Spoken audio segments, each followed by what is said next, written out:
You might think Pixar is all about cute animals and toys, but you'd be wrong.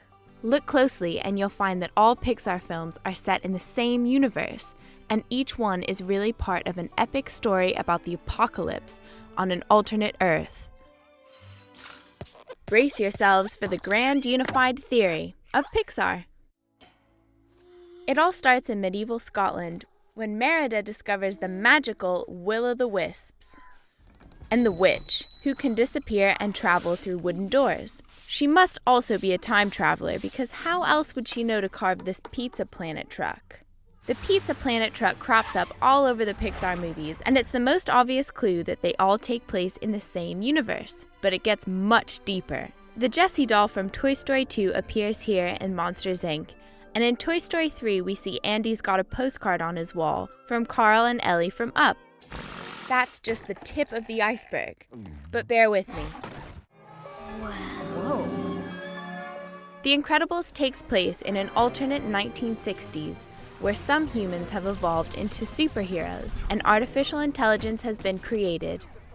And Syndrome has even found a way of using zero-point energy.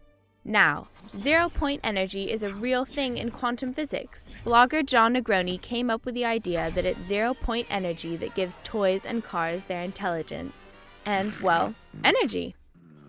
But as the Toy Story films show, humans treat toys and other inanimate objects like crap. But like spouses in an abusive marriage, they keep coming back for more. Slowly but surely, mankind destroys the world and becomes dependent on technology, as we see in Up. But all this time, humans don't realize that animals, possibly because of magic, are growing more intelligent too. Staring is rude. Just look at Ratatouille and Finding Nemo, which shows that by the 21st century, animals have evolved their own societies with basic schooling, the ability to cook, and even the ability to read. Admittedly, some humans seem aware of animals' intelligence, like Charles Muntz and his dog collars. The Charles Muntz? Adventures out there. But even he treats the dogs like, well, dogs. It's only a matter of time until disgruntled animals, artificial intelligence, and inanimate objects get rid of humans. Why else do you think the Omnidroid's first action is to attack everyone? And Lotso hates us all for good reason. So play nice.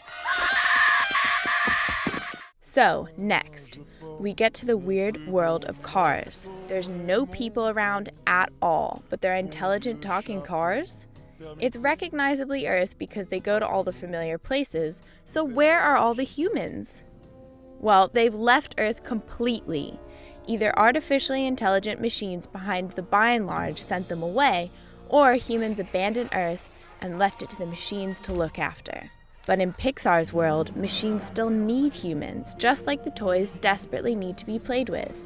This is why the ship's computer keeps the humans placated, like consumer slaves. So with no humans around on Earth, the intelligent cars simply died out. In Cars 2, they've already got a serious fuel crisis, and by WALL-E, all that's left is the little fella himself, kept alive and inspired by, you guessed it, the memory of humans and the friendship of a cockroach. A Bug's Life probably takes place in this weird post-human world where animals have reached full intelligence, which is why, despite clearly learning a lot from human society, they never even mention that humans exist, because there simply aren't any around. There's snakes and birds and bigger bugs out there. Exactly! Bigger bugs! But what about Monsters, Inc.? Well, according to John Negroni, the monsters are really super evolved, intelligent animals who don't live in an alternate dimension. They really live in the far future. And those doors they travel through, they're actually using the same time traveling method the witch uses in Brave. Why do they travel back in time? Well, monsters have worked out that humans contain innate energy that can be harvested. Just like toys and machines before them, they need humans for their energy. I'm Monsters Incorporated. There's something special about wooden doors as opposed to metal ones that allows time travel. In particular, there's something magical about wood. The witch loves wood, and the wisps live in the forest. In fact, Pixar's films all associate trees with imagination and goodness. And I think it's significant that the magical wisps and zero-point energy are blue, and that magical spark that reignites WALL-E also blue. But there's another twist in the story. The witch has a weird fascination with bears, and this carving in her workshop clearly shows Sully. Could it be that the witch is really Boo from Monsters, Inc.? Did she discover the magical secret of time travel and go searching for Sully? Of course, there are a couple of holes in the story, like how come the monsters evolved to take over the world in the future when humans returned to Earth at the end of WALL-E? And why did Boo go searching for Sully when he went back to her at the end of the first film? Oh well, guess it's just a theory. So what do you think? Does Pixar have an overarching narrative to all its films? Or is it just a big coincidence? Let me know in the comments. Big thanks to John Negroni for coming up with this theory. If you like Pixar, check out our mashups of Toy Story and The Shawshank Redemption. Looked like a stiff breeze would blow him over. That was my first impression of the man.